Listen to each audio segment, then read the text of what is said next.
Hey everybody, welcome to the PC Perspective Podcast. This is episode 306, being recorded on June 25th, 2014. I'm Ryan Schrout. I'm Jeremy Hellstrom. I'm Josh Walrath. And I'm Alan Malventano. And we continue to do these beta podcasts where we change up the player or we change up the CDN we're using. This time we have some weird text on the side of it.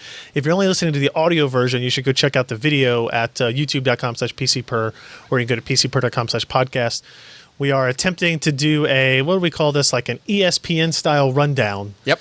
On the left hand side of the screen. So you know what we're going to talk about. Unless they want to sue us, and we've never seen ESPN ever. If you've never seen ESPN Forever, this is an amazing thing that we just invented today, and we think it's going to revolutionize the way television is made. Well, I can guarantee we're not doing it the same way that they are. Yeah. Put it that way. Yes, I can guarantee that too.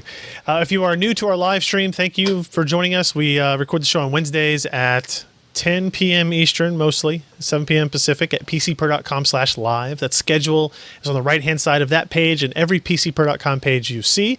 But if you want to make sure you don't miss out on any of our live streams, you can go to PCPer.com/subscribe.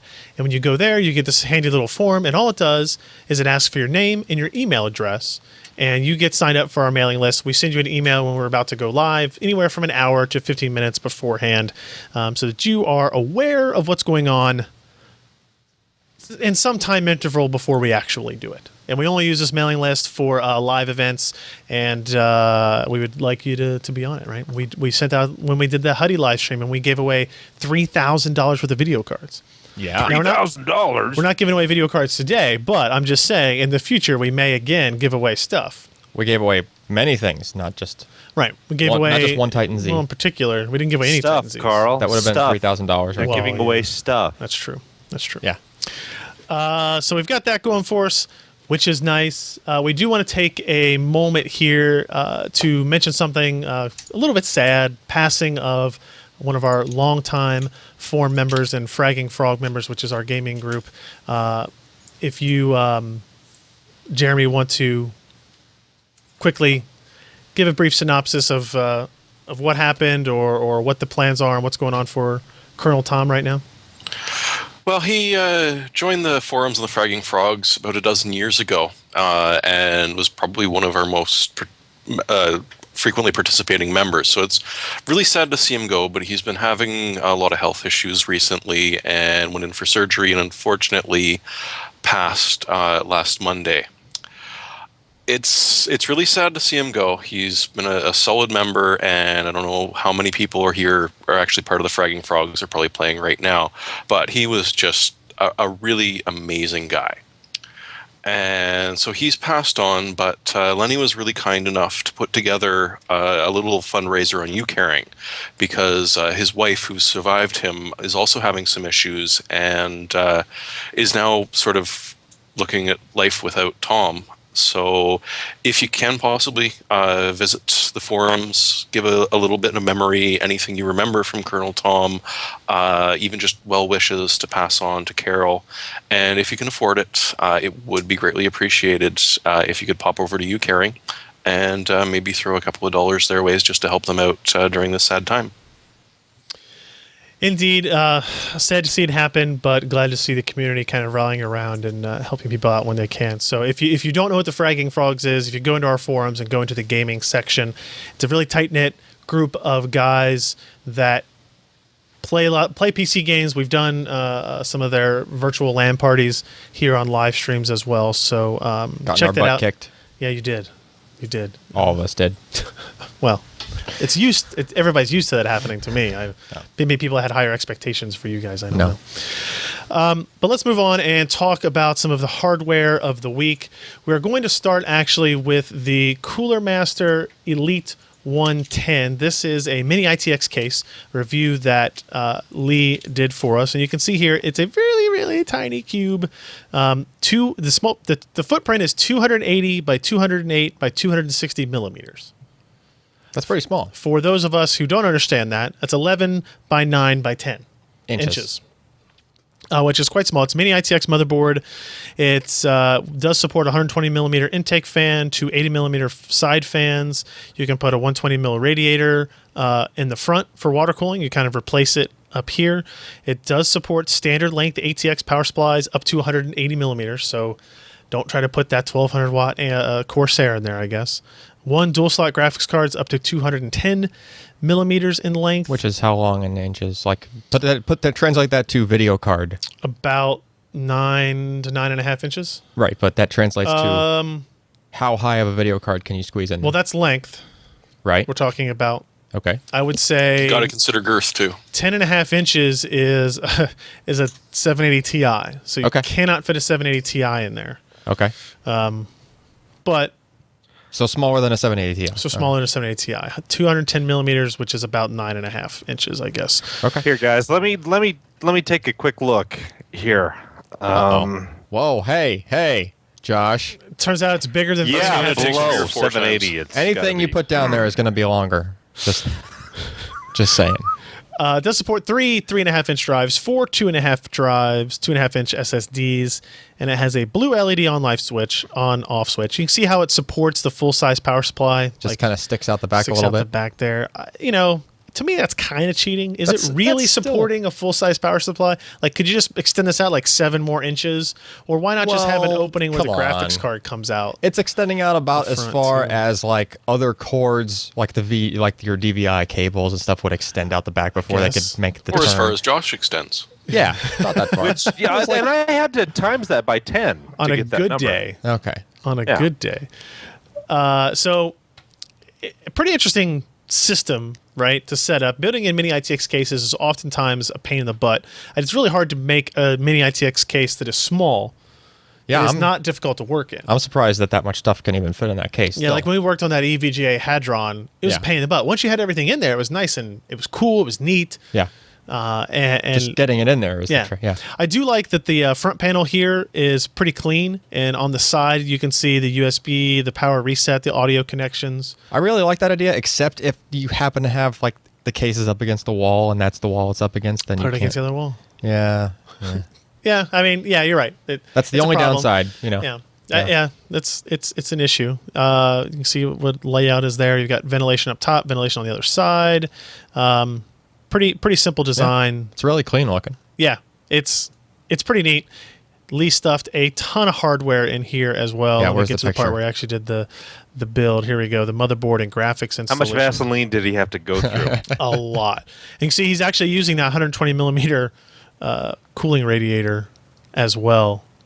Radiator or just fan? All I saw was a fan. No, you can see the tubes coming out of Oh, it. so he's got so the radiator's The behind radiator's it. here. All right. And then you've got the water block installed on the processor. Here it is with just a regular heatsink installed.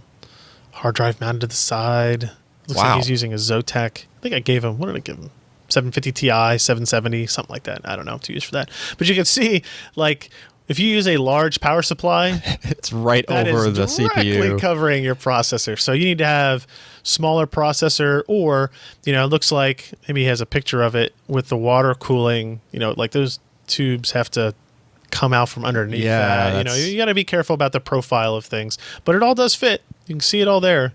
So Wow. yeah. Here's an SSD. Got your hard drives installed. That's good stuff. Room for more on the other side. It's pretty nice. The case cooling wise, I think he was fairly impressed. They have they're using some high quality fans. Noise levels seem relatively low. Yeah, and all the sides of the case look like they were perforated steel, right? So it's basically just a mesh all around the whole thing. So Does that mean it's going to get should help it dirty stay. quicker though? Air coming in from everywhere, no filters. That's kind of Yeah. a downside. So try not to put this on your floor. Like it makes a huge difference if you put like PC on your desk versus on Yeah. the floor, or just a few inches up. That helps. But yeah, he actually notes the only minor weakness he notes is the opening on the bottom of the front bezel could let dust in. Yep. So it's on the bottom of the front bezel. partial positive pressure should ease the dust issue as well. So watch Yeah. where you're pushing your fans. yeah. Yeah.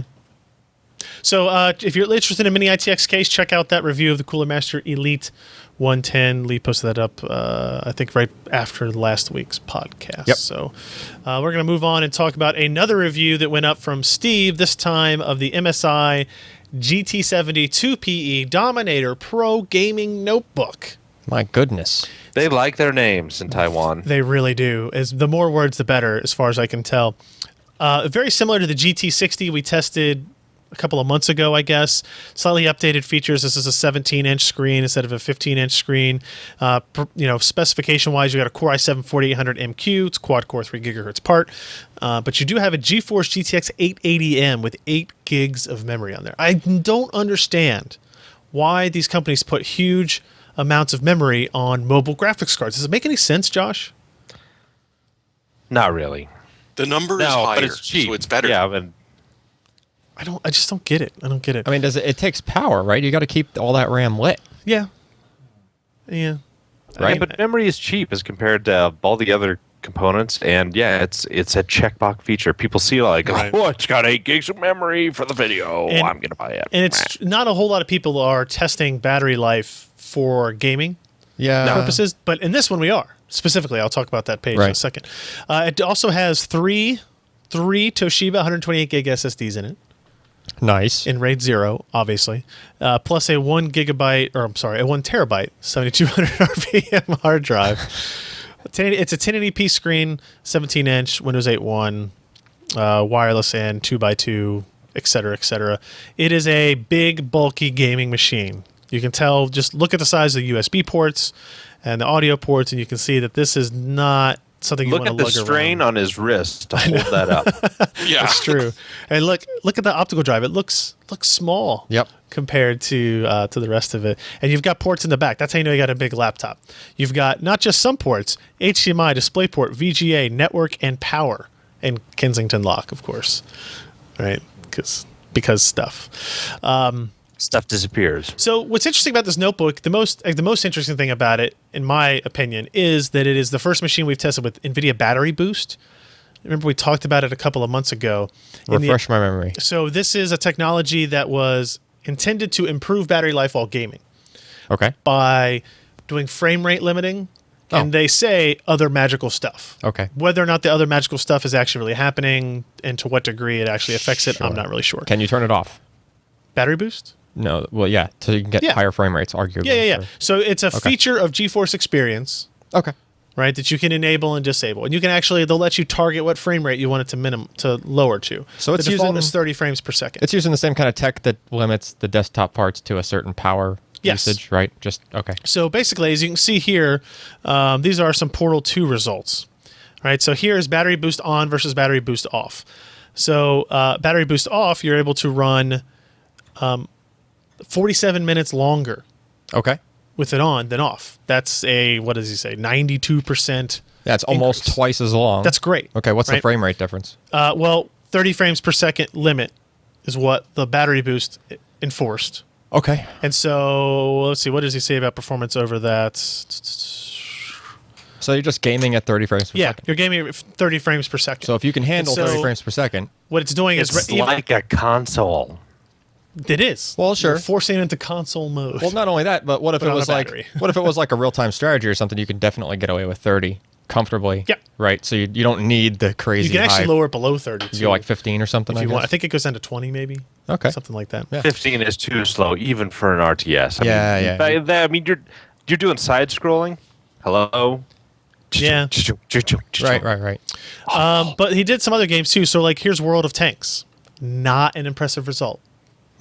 Basically, pretty much the same. 3 minutes of difference in there. Bioshock Infinite, somewhere in the middle, about a 48% increase, going from an hour and 3 minutes to an hour and 33 minutes. So that's actually, I would say, if you take Bioshock Infinite as kind of an average Yeah.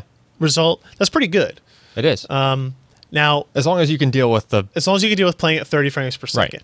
And it's, you shouldn't have any tearing because it's a fixed frame rate. Yep. Assuming that the game would normally stay always above 30 frames per second. That's where you'll see the most advantage. Yeah.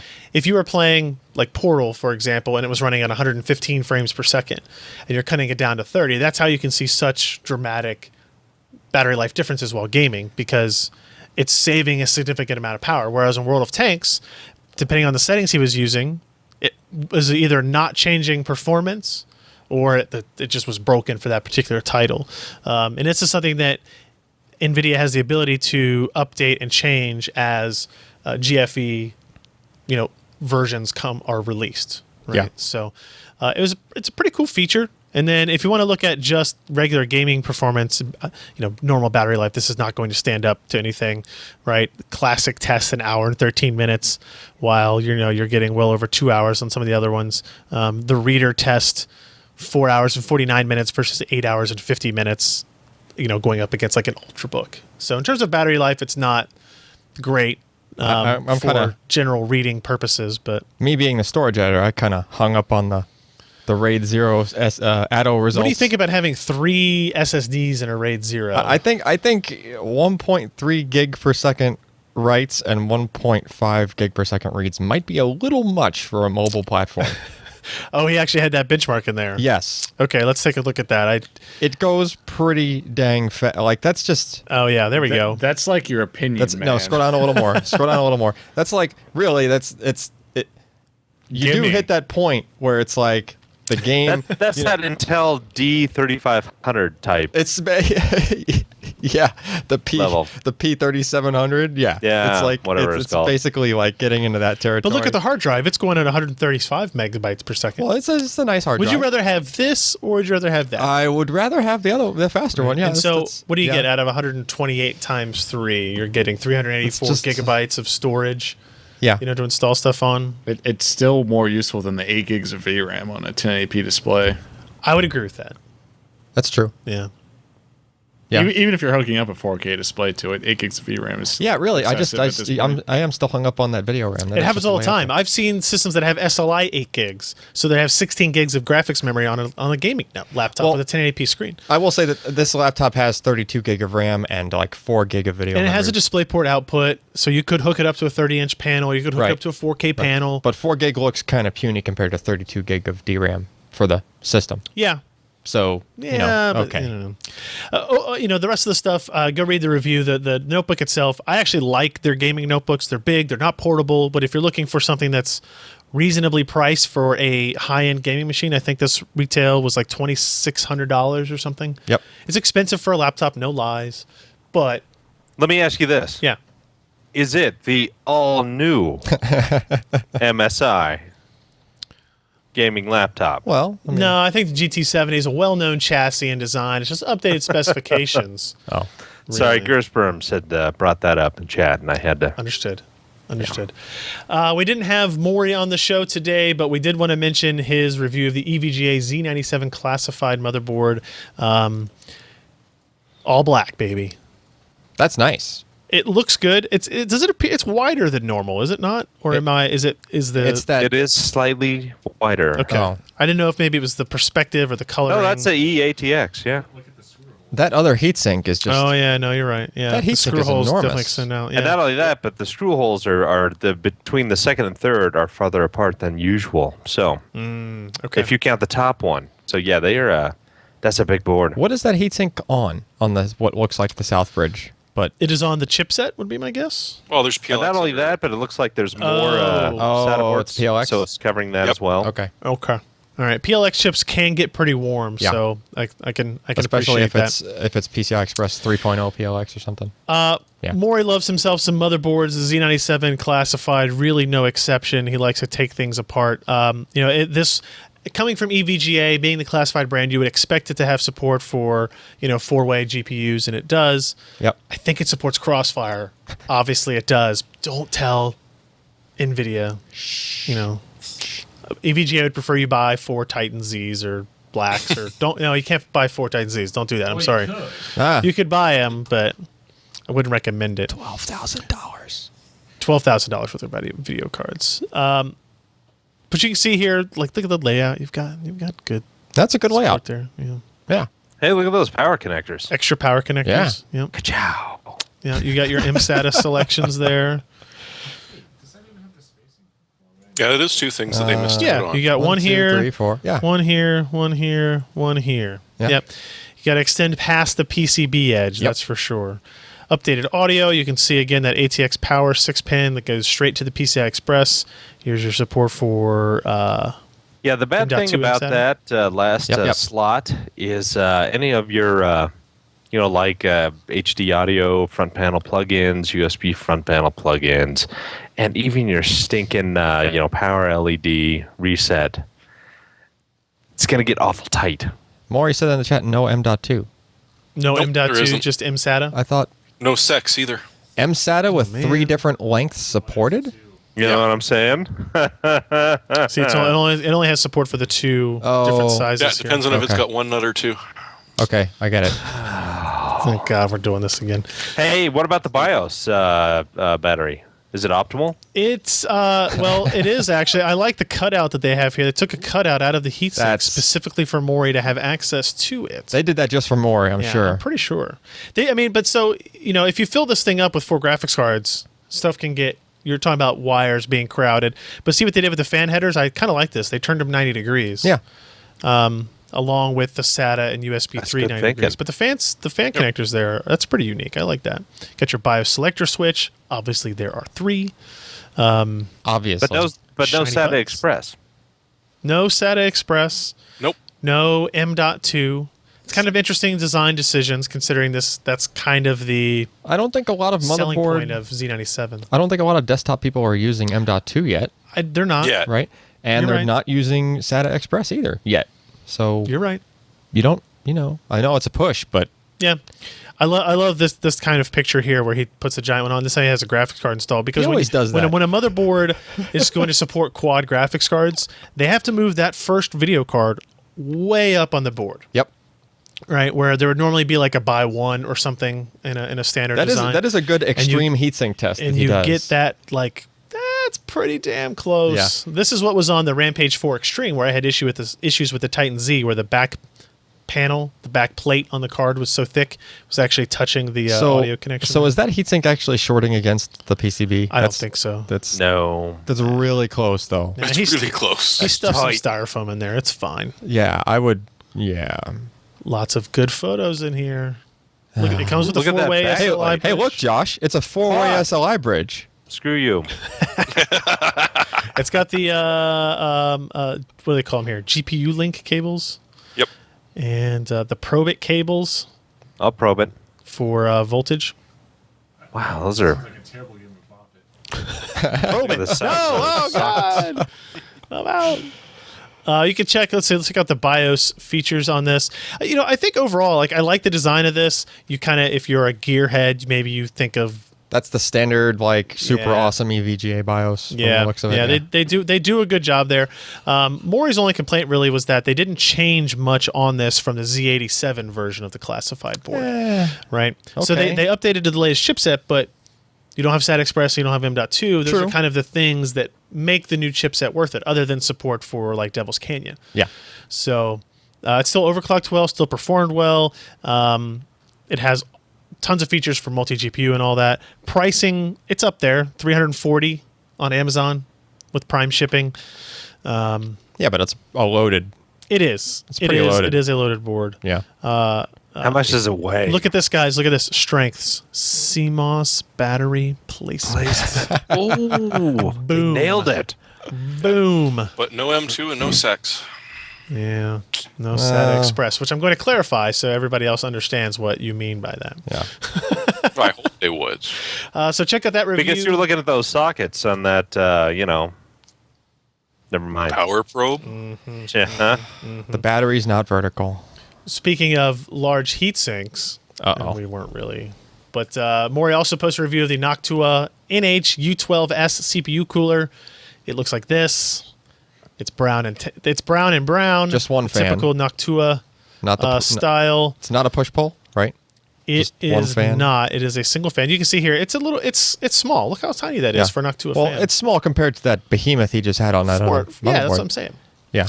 But it just reminds me of the old. What's that heatsink that was infinitely popular back in the day, Josh? The Thermal Right, something or other. What, the XP80 or something like that? Yeah, could have been. Didn't have that many heat pipes on it, I'm sure. No. Man, a lot of pictures in these. So let's take a look. I want to see the actual cooler comparison results here. And Noctua 12S single fan. It does have a dual fan option. Oh, You can do push pull. okay. But it's still not as thick as the other one from. No, God, Yeah. no. That thing, yeah, no. That was a beast. So here's Ivy Bridge stock settings, and what's interesting is he's comparing it to the U14S, the Thermalright Silver Arrow, the Corsair H100i, which is a 240 millimeter self-contained water cooler. Yep. Right. At stock temperatures, this Noctua with a single fan is actually doing better than the H100. Well, Right. yeah. I mean, it's Overclocked, it's doing a little bit better. Okay. Actually, once you get into Haswell, though, the H100 does perform better than the heatsink there. Interesting kind of results there. And it's 66 degrees in the Corsair H100i versus 72 degrees on the Noctua with a single fan. That's a noticeable difference. yeah. Worth keeping in mind. But noise levels, the Noctua with the single fan was actually like second quietest. It was quieter than the Yeah, it was quieter than the H100i. Than the H100i. And I think that's what a lot of people are coming to realize with the self-contained water Yeah, coolers. you get a pump, and the pump buzzes. You got a pump. You have, like with the H100i, you have two fans. Yep. And even if you have really, really good fans, the pump is still going to make noise. Yeah, still noise. And as I've could notice over the years, is those pumps get louder over time. yeah, Right? I can agree with that. It's kind of like wives. Yeah. They might be listening. So if you're interested in a air cooler and how it compares to water coolers, check out that review. I think a lot of you might be surprised. How much was this thing? I don't know. It's the answer $70 to that. $70. which is a little bit high, but That's kinda not up ridiculous. Yeah. Another interesting article that went up this week was posted by Sebastian. He was working on this for a long time, and he did a great job on it. It's a budget gaming PC shootout, and it's way more complicated than the name sounds. This is the hardware that he basically mixed and matched. This to get dude everything. did a fantastic job Yeah. on this. That is a lot of work, and Yeah. I thought that just up front that he chose really good and pretty solid combinations without just going insane and spending 6 months on just testing. Yep. So kudos to Sebastian. This is a fantastic article. 4 different. And brave too, because the commenters are going to be so kind.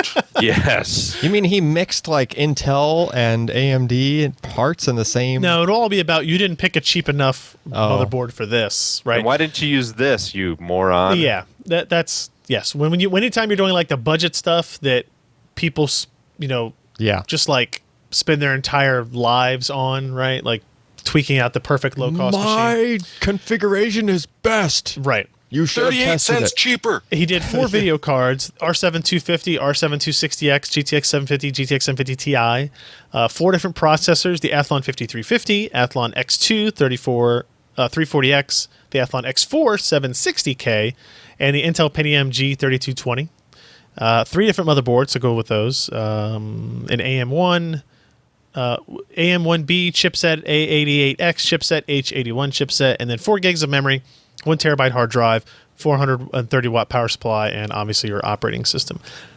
And I think you guys should really, really go look at this review and read the details of why he chose the platforms he chose, why he went with the decisions that he did, what parts matched with what.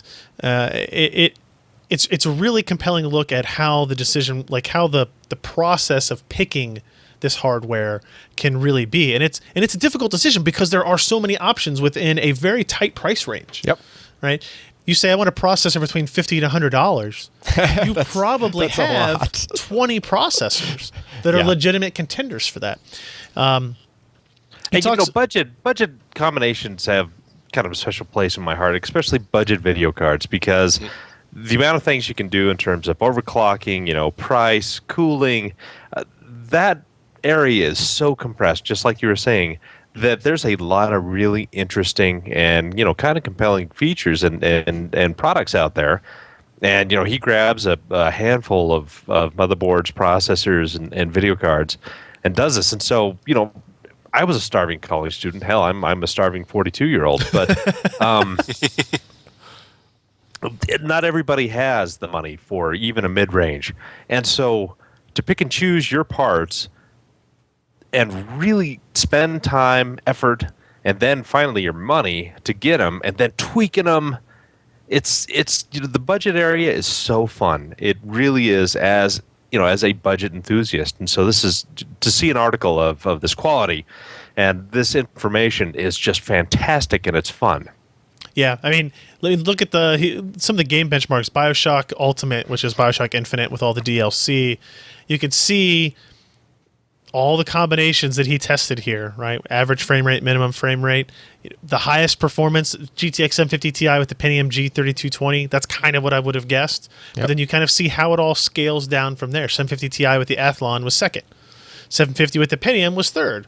It goes all the way down to where you have this kind of mix with the R7 250 that was pretty clearly outclassed by the other cards in this comparison. He looks at Metro Last Light, 1080p, low quality, and again, you kind of see how that stretches out. Notice that the minimums are interesting as well, that some platforms seem to do better. So even though the average frame rate here on the Athlon X4 was higher in Metro Last Light, the minimums were higher with the Pentium G3220. It was nice of you not to force him to frame rate every single one of those. Yeah. I remember those days. Thief as well included in this test, and you can kind of see how it scales. There's usually like an interesting, like here, if you go from the 750 Ti with the Athlon 5350, there's this huge step up to the Athlon X4 and the G3220. And you see the same thing under Thief, right? So when you get down into these processors, I think you lose the argument of a value gaming PC. A value PC, but a value gaming PC, maybe not so much. Excuse me. And then if you look at this is kind of an interesting plot of all the data where he looks at the build price, total build price for all those components versus the average frames per second of all three games. So you can see even though these two combinations here, the GTX 750 with the Pentium processor and the R7 260X with the Pentium processor, perform lower on average than the ones with the 750 Ti. They do so significantly lower on the price scale, the blue line kind of being the price scale. So pretty close to $350 as opposed to $400 or above. So depending on your budget and how specifically compact it is, you can make a very good decision based on that with all the information that Sebastian was able to put forth in this. And I think he kind of, you can go into his recommendations, you can go into his one more thing, and he does talk about the story about what maybe Mantle does or versus DX11, because as soon as this article went up, I got emails from people at AMD saying, you didn't test Mantle on the Thief benchmark. Along with half the commenters. I get it. Yeah, I know. Well, yeah, same thing. On this one game, you didn't test Mantle. So if we hadn't... and then NVIDIA also said, well, you didn't talk about G-Sync or GeForce Experience or all of our other performance things. It's like, okay, good, then that's fine. If I get emails from both parties complaining that we were unfair to them, that usually means that we were pretty fair to everybody in an even enough way. Mantle is interesting. It's not interesting enough to really override any of my decisions in this area because so few games are actually using it. And I think... I just don't think it's at a place to make a significant impact. But... if you are looking to build a budget system, you should check out this article, The Budget Gaming PC Shootout, Affordable System Builds Compared. It went up just today, so it's possible that you missed it. I can't believe that you would have, but it's possible. So why do you have 3 laptops and 2 people? Well, one of them... Somebody's got to drive the little thing over here. Does this. This thing. It takes an entire Ultrabook to do that. Yes. Wow, amazing. Which brings us to our Ken story. Didn't wire up the Arduino to do that? He's using the Arduino for the switching. There's only 8 buttons. There's only 8 buttons, though. And this is a different setup. We're not going to talk about the secret that makes it all work, but it's a different setup. Is it made with butter? I think margarine. There might have been some butter in there. Butter substitute. Paula Deen with her bright white like smile butter. and lots of butter. It does scroll like butter. It's got moves like Jagger, too. Last week we had Richard Huddy here. We talked about it on last week's podcast. I wanted to mention real quickly, I'm not sure how much of it we actually got into in the podcast, but there were a couple of announcements that he maybe made on purpose, maybe on accident, during the live stream. He did a correction afterwards, right? Yeah, but there are some other things like he mentioned the term OpenFX or OpenWorks at minute 33. That basically is, he said, they were working on an open source version of what GameWorks is. So the difference between GameWorks and what AMD does today is that AMD just puts out a bunch of code and says, here, please use it. Yep. AMD or NVIDIA built theirs into a middleware package. Yep. DLLs and stuff. Yes. Initially. But the idea is it's easier to use, right? Yes. You get an API, which is easier to use. You want access to the source because there could be an issue, but it's easy to use, easy to integrate. It's like plug and play, basically. Right. And so what AMD is maybe hoping to do with this idea of an OpenWorks program is create this kind of repository. He kind of compared it to like what a Linux distro is, where you put out a bunch of code, it becomes a repository, people build it. Other companies can come in and add or change or modify different effects, different things. They want to make it open source. Okay, which has some benefits and has some drawbacks, obviously. So it sounds like a open source project that just happens to be similar to what the GameWorks thing was. Right. Okay.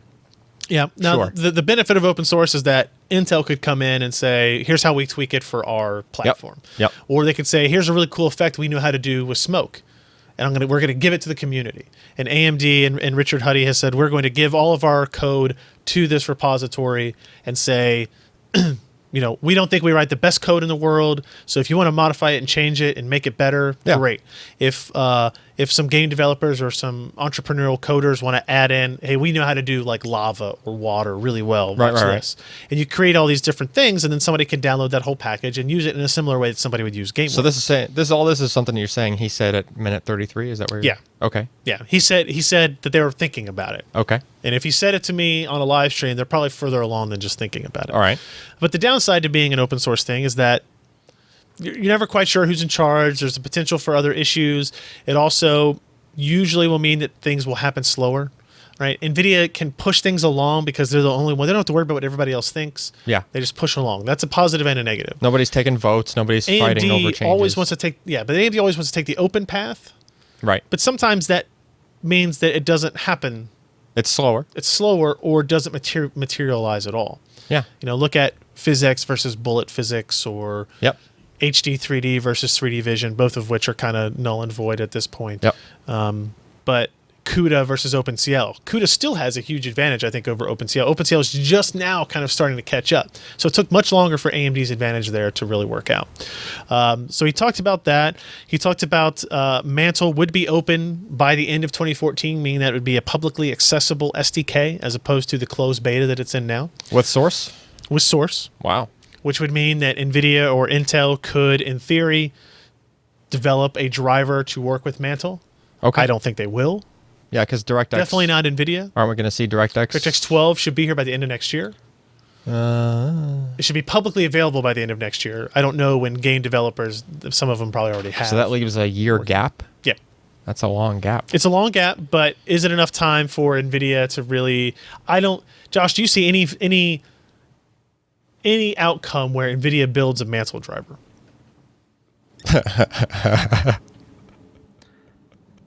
Not unless BF4 sells a ton and Mantle has a huge improvement over I think just stock BF4 DX. sales have stopped. Maybe not stopped, but it's not suddenly going to spike up and sell 10 million more units. They are flat. Right? Yeah. And I don't think there's any other, like, Sniper Elite 3 is announced with Mantle. I think Plants vs. Zombies. Garden Warfare. Yep.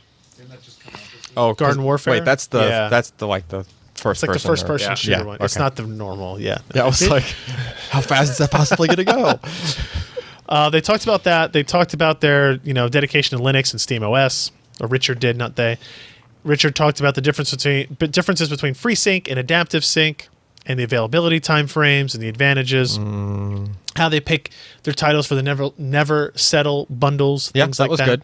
That was good. And he did issue one update where he said he wanted to correct that. Contrary to what he said, it turns out that TressFX was first published in AMD's SDK after the release of the Tomb Raider game, not before the release of the Tomb Raider game. Okay. Which is what he had said in our interview. What is the significance of that error? NVIDIA was saying that AMD is not all high and mighty. They've done these same types of things. They didn't let us have access to TressFX code before the game was out. Okay. And so when the game was released, TressFX was broken on NVIDIA hardware, which was true. And so in that interview, Huddy said that the opposite. The opposite, and then he corrected it and said, actually, no, NVIDIA I was wrong. right. NVIDIA was right in basically. that instance. Okay. So, Hey, I gotta ping in here. Yeah. I do see one scenario where they could possibly be pressured into doing Mantle, and that's kind of a recent, not so much an announcement, but a leak that Intel had talked to AMD about Mantle support, which would be huge.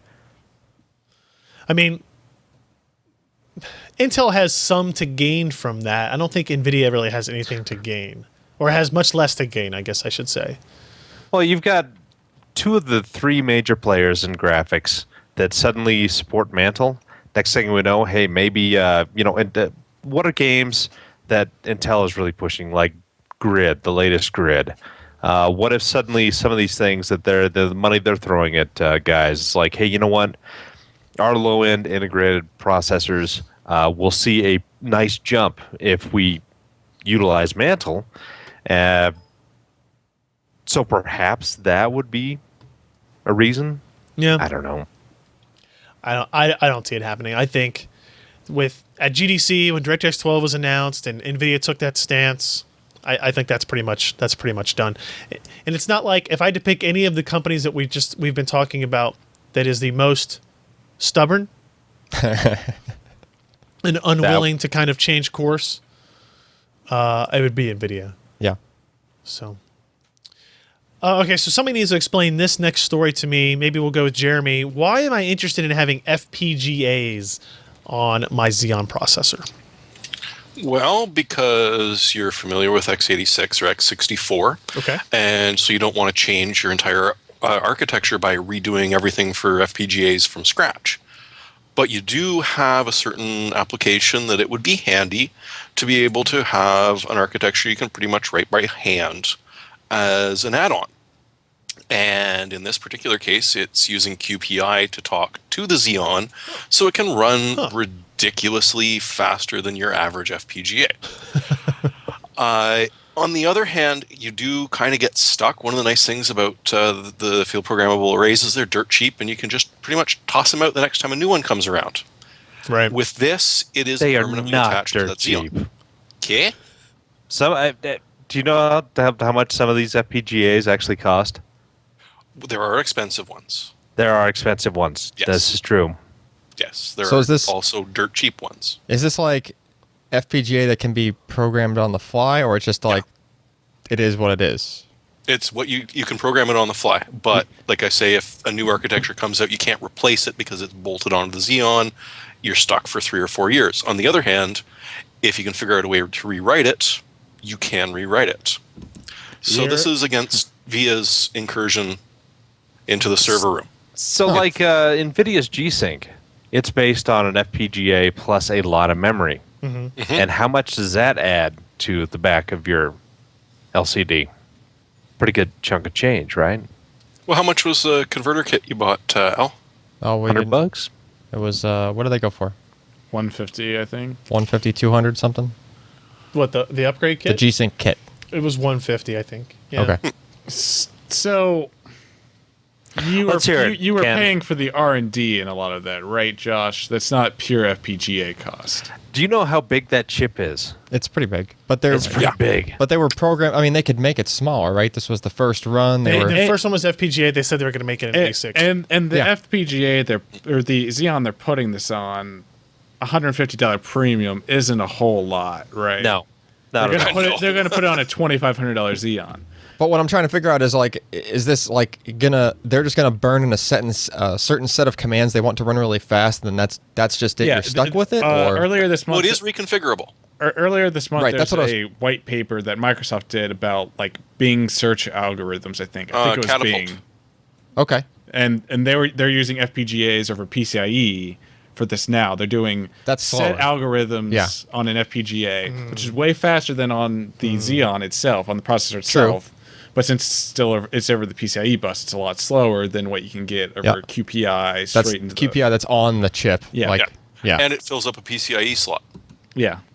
Whereas your Yeah, Xeon it's is just where part the of the FPGA Xeon. is. Okay. You've still got plenty of slots for Yeah. whatever. I mean, there are plenty of things that FPGAs can do way the heck faster than a CPU.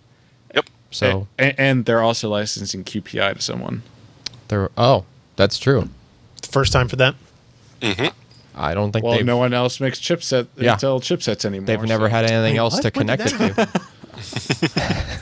You know, Jeremy, I'd like Yeah, to it's Altera. congratulate you Okay. on your Afghan in the back. It looks like multiple different sockets are lit up behind you.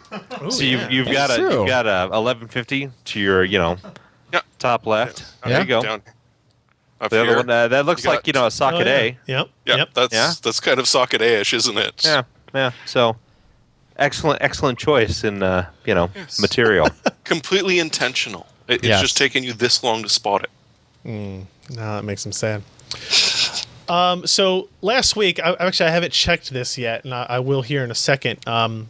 Amazon was having a sale. I guess let me check right here, see if I can ruin it. Oh man, everybody missed it. Oh, It was a joke. I'm sorry, but you know what? That gives new meaning to inner chip fabric. Ooh, nice. So you went backwards. If we go I backwards, did, in I'm sorry. storage, I can Now only go do forwards that, and let's it go stays into new gray, so we material. screwed it all up. Now we're back. You know, down I'm the here. guy at the party who thinks the joke's like 5 minutes too late and then breaks in. Hey guys, and it's not remember that funny. thing you were just talking about? What Yeah. about this? Ha-ha! You're very good at that. However, thanks. last week Amazon had the 1 terabyte Samsung Evo 840 Evo. Yep. For $399, that's 40 cents a gig. 39.9 cents a And gig. it's $20 more now? And it's $20 more expensive now. It's $4. You know, if you're That's splitting still hairs, I'm cheap. pissing off. Until that price, the cheapest I had seen it was $445, I think, on Amazon. Now it's $419, so it's still a pretty good price. But $399 for a 1 terabyte. Remember when we crossed 50? You know, if you 50 say cents per anything gig? with 99, Yeah. you have to do it with the correct I'm sorry. voice inflection. $399. Is that better? $3.99. Thank you. So if you Thank you. remember when the MX 100 launched, it launched at like 45 cents per gig, and I was Yeah. super excited about us crossing the 50 cents per gig barrier on launch. And I said, now we need to break 40. And like the next week, the MX 100 was selling for like 39 cents a gig. Yeah. Oh, And yeah. Now this one, I think we need to go for 30 cents a gig. Well, I mean, If we can hit 30 cents per gigabyte, this is pretty low for an 840. It's pretty low for a Samsung. but we can go lower. Well, we can, but I mean that's almost we as low. a Like collective community. That's low, like, I mean, everybody who's Everybody, selling limbo. can go down. I want this for $329. yeah. $329. Well, it might go a little lower after. In other news, I'm flying to Korea next week Okay. for something. Yeah. Well, I hope it does. I wanna Yeah, but it's North Korea, so No, it's South Korea, not North Korea. see. The other thing that actually Sure. went up for sale was the ASUS PB287Q 4K 28-inch monitor. That one that I reviewed a little while ago. It was $649. Let's see what it is now. It's $649, and now it's not in stock until July 2nd. It was actually in stock and shipping So the Asus at some point. was the good one It had the good stand, with the good the stand, VESA and mount on it, Yep. the better software. same panel as the Samsung. Yes. but Yep. the housing was just much better. Yep. Okay. Yep. So if you missed those sales, sorry, you should read PCPro.com on a multiple times a day basis. Yes, Because we tell you about all the hot deals and scoops. and click on ads too. Yeah, and all those things. You remember the Silverstone Raven? No, Okay, cool story, I guess. Yeah, I move on to the That next one's story. sitting right behind me. It's a rather large case. I Do you put have my one of wife's the junk in it. You know what I'm saying? 90? Do you put it in at a 90 degree rotation? I'll say, and she complains every degree.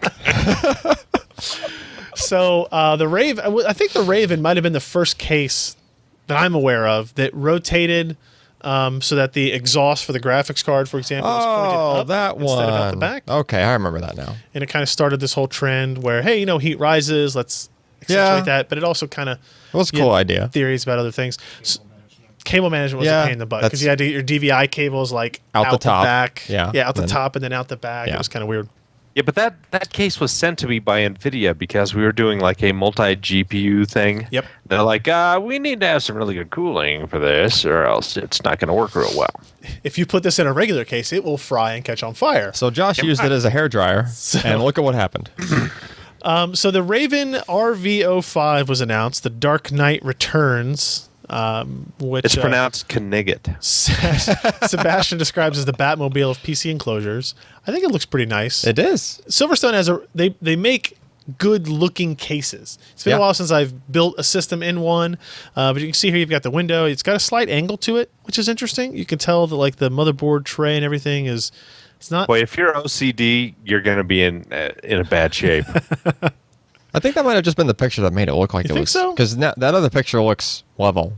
Yeah. Yeah, it's a perspective thing. I don't think so. I I don't think so. Nah. They have an air penetrator fan, Josh.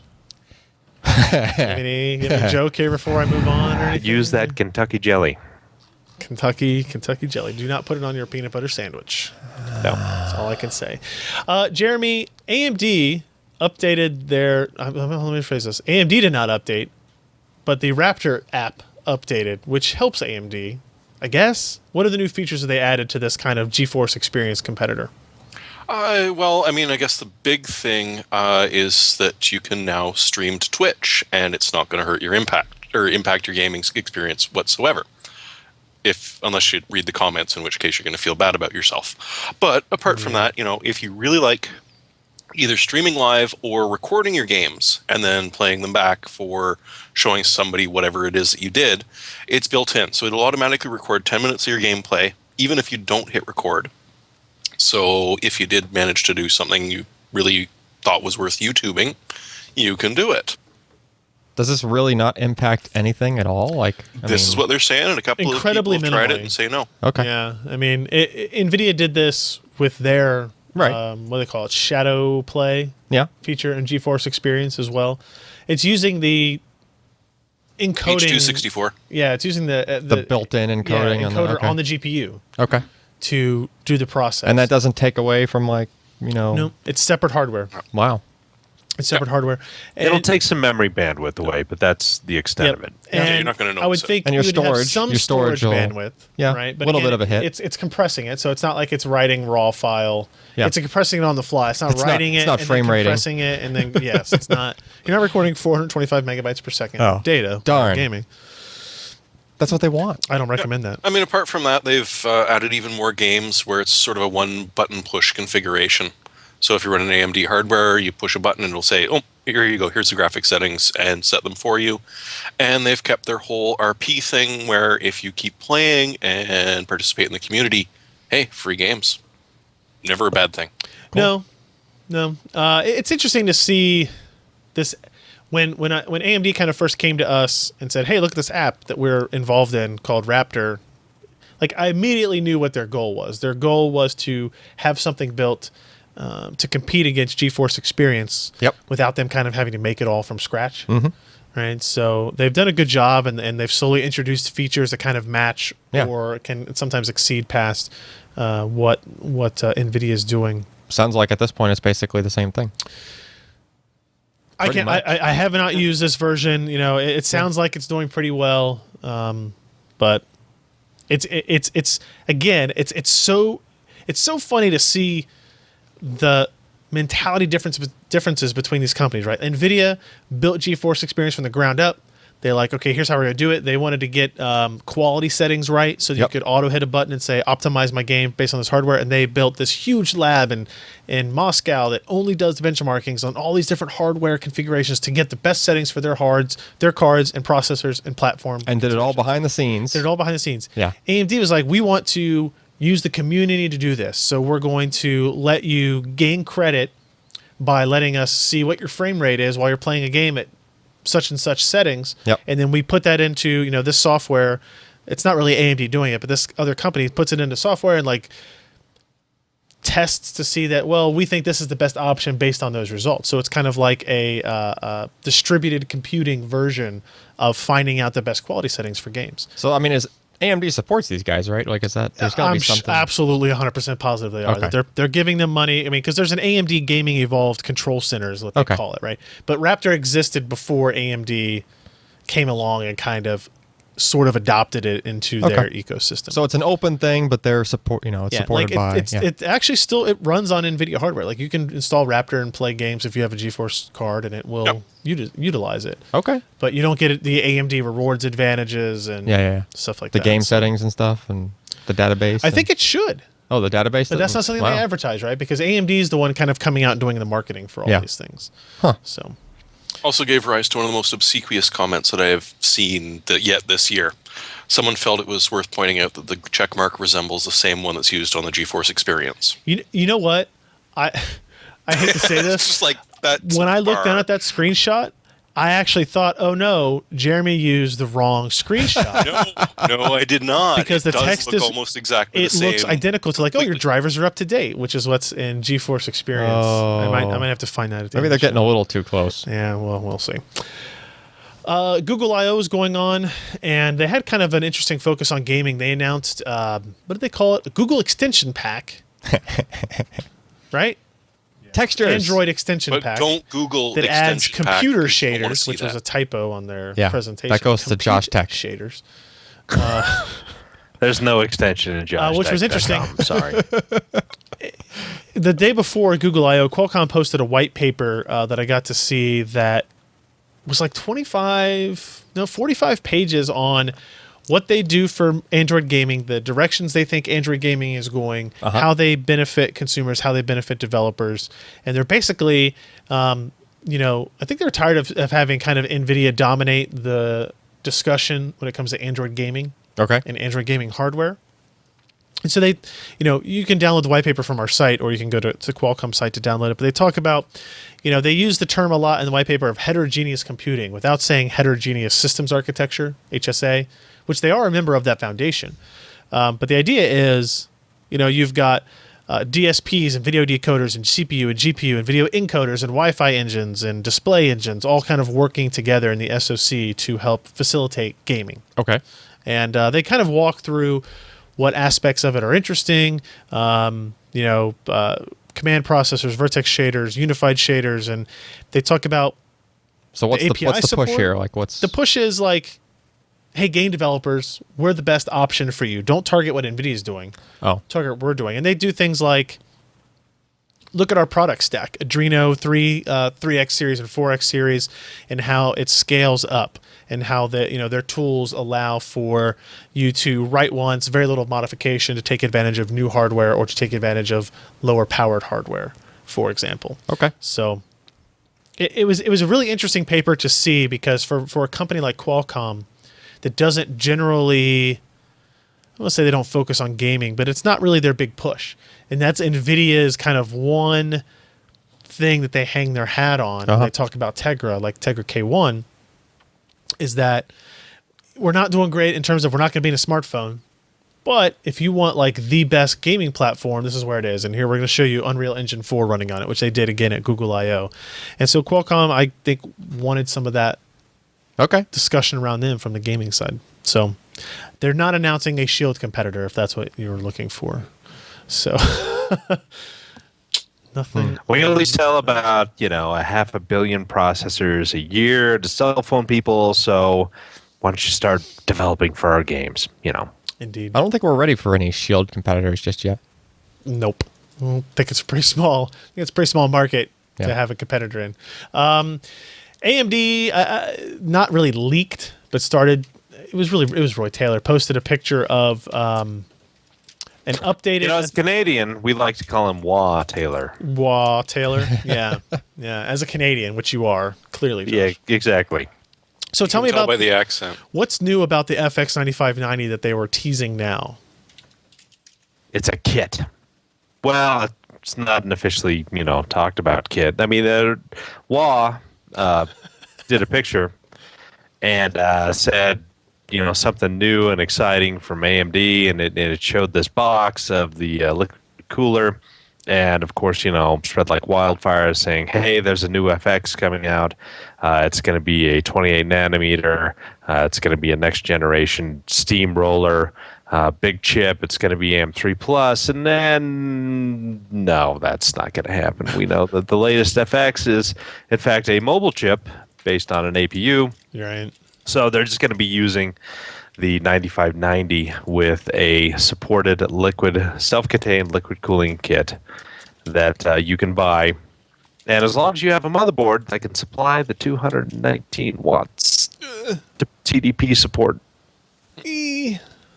On a CPU? Which is why it was never supposed to be Yes. sold as a retail processor. Yes. Right. That was the thing originally. It was like, we don't want to sell this as a retail part because It you will can't just break put your it in, stuff. You can't just put it in any motherboard. The motherboard Yeah. has to be designed for it. But now they're obviously going to sell it in a retail box. I do like the box art, by the way. The idea of just like This just chip needs to be drop- submerged in drop water. it in a bucket of water. Someone's Yes. going to do it. Someone is going to do it. I have asked AMD for one because I still have never tested it, and I just want to use it. Yeah. Like See how far we can push it. I just want to test it. Right. Let's see. Hook up the arc welding power supply to that motherboard. I think I know what specific. Oh, okay. The Cooler Master side-on 120 liquid cooling system. Like Yep. That's what they're including. yeah. Yeah. Okay. It's a good unit. And Yeah. I think that's the one that you can expand. Maybe you don't want to if you have a 220 watt. You can add a processor attached to GPU it. and stuff. Yeah, Maury used that one for some of his. Yeah, expanded it with a second radiator. You would not. Yeah. Yeah. That's what you would need to do. That's a good idea. Some more pumps, another radiator. Good idea. Yeah. I'll be curious to see like what the price is. So it looks like Jeremy, you wrote $40 more than the original 320 price tag, so $360 for this. Yeah. Although that 320 price tag is kind of a rough guess because, like we said, it was never going to be sold. Yeah. There were, maybe a couple of hundred that appeared on Newegg and were gone immediately. I have a feeling we will see one soon. Yeah. I have a feeling one will come through the door any moment now. Wait for the knock. Wait for the package that's leaking water. That would be a bad arrival. They turned it on That would be early. a bad arrival. What is a good arrival, though, is more 4K monitors. Yeah, buddy. And our friends at Seiki, who I can now correctly pronounce 100% of the I time. thought you Seiki. always said Seiki. I think when we did our first TV review, it was Sakai. it was like Seiki, something like that. I don't know. Seiki. Saki. They had a pronunciation guide in the press release for this. So Awesome. It helped. But they're oops. Sorry about that. You broke it. Yeah, clicked the wrong button. They're announcing a 28, a 32, and a 40-inch 4K Ultra HD monitor. Not a TV, but a monitor with support for HDMI 2.0 and DisplayPort 1.3. 40 inches. He said 40. 40 inches. Now, we've had a lot of 4K monitor discussion talk on here, and the question always comes up, is 28 inches too small for 4K? And the argument is always yes. Yep. If you want to keep Windows at 100% scaling percentage, Everything's then tiny. Everything's too small. 32 inches, a little bit better. Right. That's like our ASUS and Sharp panels that Yep. we have. But you need the well-endowed panel to satisfy you, don't you? I need the biggest Mamma Jam. I want that 40-inch 4K, and I want to put it right in front of me just so I can see everything. So you'd be like the enabler in Home Improvement. You'd just see your. Right. Actually, no, I'd And he'd hide be standing completely as close behind to the it. TV as he was to All right, the so fence. 4K resolution is what? 3840 by 2160. 3840, 2160, Yep. Are you, Okay. were you doing math or and something? then a 40-inch diagonal. Mm-hmm. Yeah, I'm doing some. All right, so regular display, like desktop display stuff, this kind of standard PPI is 72. Okay. That's like so that so the stuff you're used to, in other words, from years back. From Or 96 is viewing kind of 72 distance, viewing distance to pixel density. 72 or 96, if you're in that range, then you're not squinting to read stuff, and the icons are kind of what you're used to And seeing. it's not right? super fuzzy. And it's not super fuzzy either. Okay, so on a 40-inch 4K, the PPI is 110, which is not really that much higher than Wow. what everybody's used to. So What viewing distance? no. You're just doing pixels per PPI. inch, just Oh, PPI. okay. Just as if Yeah. it was a sheet of paper, right? Right. So, like a sheet of paper on the screen at 100%, Right. in the setting for like a PDF at 100% zoom is just going to be like kind of maybe like a half an inch smaller than the sheet of paper, I'm okay with that. right? It's not horrible, right? So we don't know a whole lot about these panels yet. This is Seiki's first entrance into monitors, away from TVs and into monitors. These are vertical aligned LED panels, which I didn't really know anything about until getting this press release. Vertically aligned LED. PVA, yeah. So, that's the LCD. You mean the LCD? They're It's vertically like aligned IPS, LED except LCDs. It's VA. Okay, It's, Yeah. So where would you put that image quality in terms of TN, IPS, IGZO, etc.? It's better than TN. Yeah. But and not as good as IPS. In fact, I'm looking at 3 PVA screens right now. That it's the HP, LP 2465. Okay. And they are very comparable to IPS. In fact, they've got a little bit better black support. Yep. That's what I had read about the vertically aligned LCDs as well. Now, I think if you couple that with the fact that we've seen, when you look at a 4K TN panel, it tends to look better than just like your regular TN panel. Right. So if you take that and you maybe combine, maybe. like this might be kind of like IPS-ish, right? I hope so. Maybe, theoretically. Other cool features of this, I mean, it does have 12-bit color processing. So they're calling this Seiki Pro. The new brand is Seiki Pro, so professional series. Better than 8-bit color. HDMI 2, DisplayPort 1.3, picture-by-picture by 4. What's that? So this is what if it's short attention span theater. That's what that is. Yeah. The idea is you can have 4 unscaled 1080p inputs on the monitor Individually. I believe so. It says picture by picture times 4. So from four different sources. Yeah. And 4 tiles. And so I was really excited about this because I love the idea of like, say maybe you do what we do and you're in a testing environment. Yep. You have one input going to maybe the top left of your screen, and that's maybe like Josh, maybe that's your motherboard test bed. So it's always on, you can always see it. The bottom 2 you merge into a single screen like Infinity. You expand it, so you have 2560 by 1080. whatever. Yeah. And each 38. Each segment of that 1080p screen would be a 20-inch 1080p monitor, essentially. That's pretty with cool. No bezel, right? And so you could have them hooked up to different PCs, or you could have like your DirecTV box, your cable box going into the top right. You've got your test system in the top left, and now you've got like your 2560 by 1080 on the bottom. Now, if you had NVIDIA, wouldn't work for that, right? With the side by side, they don't, because they don't support two monitor surround. Yeah, you can't do. I mean, you'd be able to set up surround. multi-monitor and use it as a desktop environment, but for gaming purposes, it wouldn't work. Right. Unless they change one bit in their driver. In their driver, correct. Yeah. Okay. We don't know anything about pricing. We know they said availability in Q1 of next year, so we're still 6 months away from seeing these available. I imagine this will be like a CES launch. It's time to start planning for CES, guys. You ready, Ken? Oh, he just started to cry. But I Seiki released these TVs. They weren't fantastic visual quality TVs, but they were super low cost. They got the discussion going about 4K, I think, in a way that nobody really had up until then. So I'm very excited to see what they have here. HDMI 2.0 means 4K at 60 hertz over HDMI. Sweet. DisplayPort 1.3 means they may have support for adaptive sync, which is like the G-Sync competitor. Right. And that would be really cool as well. Hey, just as a point of clarification, somebody said, "Hey, that's the old bulldozer box for liquid cooling." No, this is the bulldozer box for liquid cooling. Because Josh had it within arm's reach. Yes. You ran right over that, didn't you?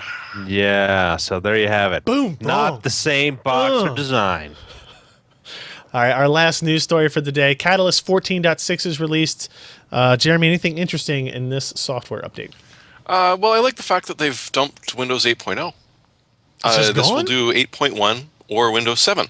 Oh. They're talking about using essentially the WDDM from Windows 7 to support Windows 8 in further updates. But for right now, your Windows 8.0, you're just unloved like we told you were from day one. Apart from that, there isn't a huge amount of some interesting performance improvements, and it's just sort of another iteration in AMD's quest to not just release graphics drivers every month. Or wait, that's... Yeah. I'm curious about this Windows 8 aspect of it that everybody seems to be dropping it. Microsoft itself is dropping support for Windows 8. Yeah, they're kind of pushing Windows 8.1 on people pretty dramatically. It looks like they made a lot of the changes that they wanted to make to 8 originally, and they just kind of took them a while to get around to it. And All of my systems are on 8.1. Yeah. As we found out this week when we were trying to desperately find a system that had 8 on it to do a test. yeah, All they changed of a our lot of test stuff. beds are They changed the 8.1s. video driver model. They did some weird storage subsystem Yeah. stuff to it. Yeah. So that is it for the news this week, and I guess we're going to go ahead now as I quickly move these links through to all of the stuff that people picked and get into our hardware software picks of the week. Starting with me, I have this video card here. I have not finished a written review of it, but here's my verbal review. It's a pretty good card for $229. The huge fans on that thing. Yep, and it runs very quietly because of it. This is a MSI Too bad it's R9. 262. Yeah, well, it went up Alan again. wants to play Tune in Tokyo with the fans. Gross. R9 29080. Are you done? But you didn't see the fingers Are you finished? twirling the fans. That's on purpose. Yes, I am finished. Okay, this is the MSI R9 290. See, look, you got me screwed up. R9 280 Gaming Edition. So it's the R9 280 graphics chip. It is pretty fast, 25 by 14 even, and of course 1080p.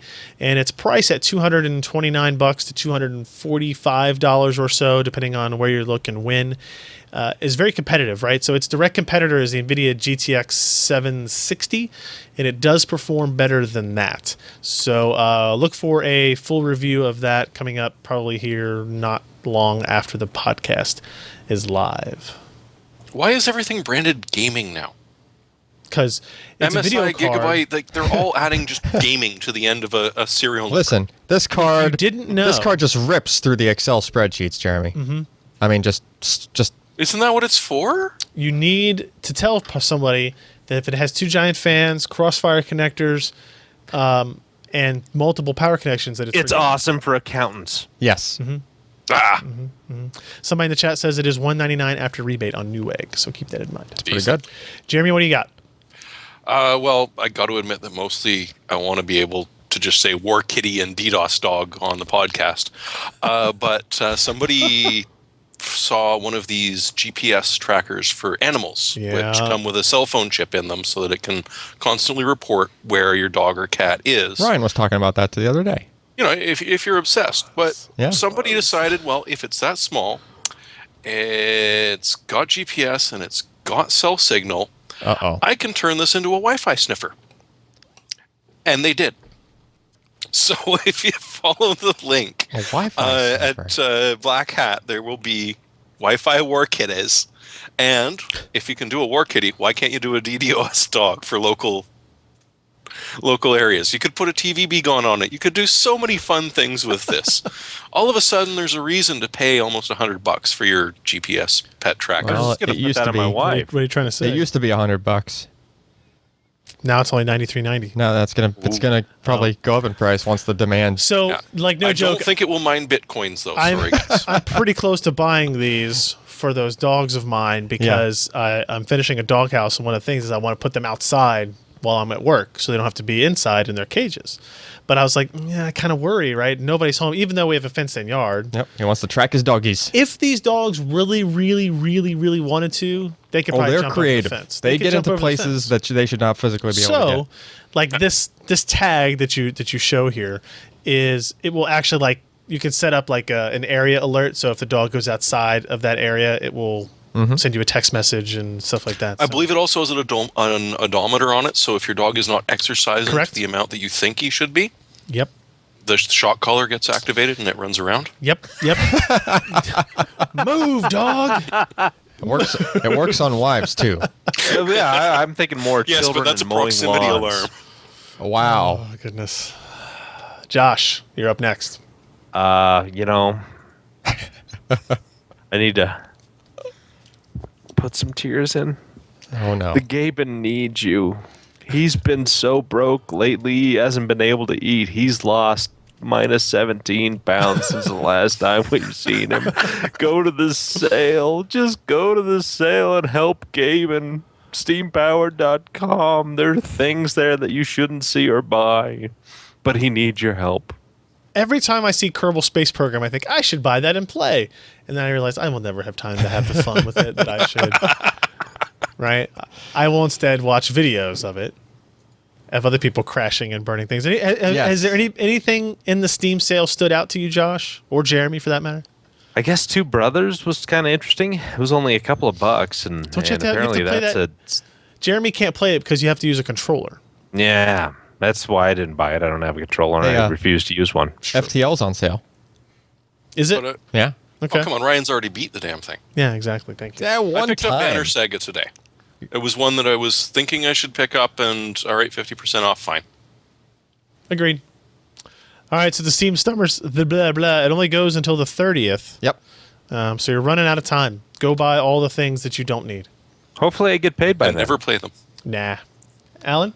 And so recently around here, we've had to do a lot of Windows installs to random stuff, like we do in a testing environment and such.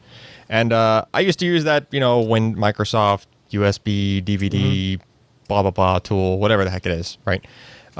This thing, Rufus, way, way better. Okay, it looks similar. I mean, What's way better. What's it do different? It just, it automatically configures all the settings for the given ISO. Like you point it to an ISO and it automatically figures out, hey, you need 4K cluster size or sector size for this, or whatever, Plus, look at all the languages it's available It's in. available in a bunch of languages, right? You can even configure it to do like UEFI boot. You can actually change the it supports. Okay, multiple, no, that's new. right. Yeah, there's a lot of different stuff in there. Like it's basically, like it looks like a generic Windows format dialogue. Yeah. Right. Except it's just loaded with a bunch of awesomeness as well, and it's pretty quick like too. Gabe. It seems to make the drive a format and install and copy over all the contents. It seems to do that faster than the Windows or the Microsoft tool as well. Cool. Yeah. Can we need to set up one of those USB drives here that like you plug it in and it gives you a menu of what operating system you want to install? And with like all of them? Yeah. Yeah, it's out there. I know, that's what I want. There's one. Yeah. Yeah, I just want that. Because we can get us 128, get us one of those 128 No, you need gig USB drives. It fits on a 32 gig. It's like 191 in one. Okay, cool. You I'm pick in. everything. Can I do DOS? I don't know if DOS is on there. If it doesn't have DOS, I'm not in. Okay. Sorry. All right, so that is our picks for the week, which also means that is the end of our show. I want to thank everybody for joining us at pcper.com/live or record it live. If you're listening to this after the fact, you should really be there for the live show because all kinds of weird stuff happens that gets edited out. You never see it or hear about it. Sometimes we talk before the show, sometimes we talk after the show. It's weird. Sometimes it does. We record it on Wednesdays at 10 p.m. Eastern, 7 p.m. Pacific. And if you want to go to pcper.com/subscribe, you can sign up for our mailing list so you can be notified whenever we're going to do a live stream. Otherwise, pcper.com/podcast is the URL where you can find the RSS, the MP3 downloads, the YouTube links, as well as you can just go to youtube.com/pcper and subscribe to us there as well. Thank you, everybody, for hanging out in the chat room. And thank you guys for joining me again this week. And thanks to Ken for coming back to work again and changing cameras. And I don't know, we're figuring out new stuff. So if you're watching the video version, feel free to leave a comment about, where's it at? It's over here. The ESPN tracker we've got going. It's over here. Yeah. Our visual cue rundown. If you thought it was useful, if you thought it was bad, what else we could do to improve it. Feel free to let us know. This is so you don't have to put the show notes in the YouTube video because all they have to do is kind of scroll down and you can fast forward and scrub until the thing you want to talk about or you want to listen to is highlighted. Right? This is sorry, Scott, that's the next one. You got to be able to click on it and it advances to that part of the video. Shut up, Jeremy. Shut up. Ken has a lot more work to do on every YouTube video now. Baby steps. Think of all those annotations you're going to have to make, Ken. And you have to move them every time things rotate. It's going to be bad. But thank you guys again for joining us. We will see you next week. Bye, guys.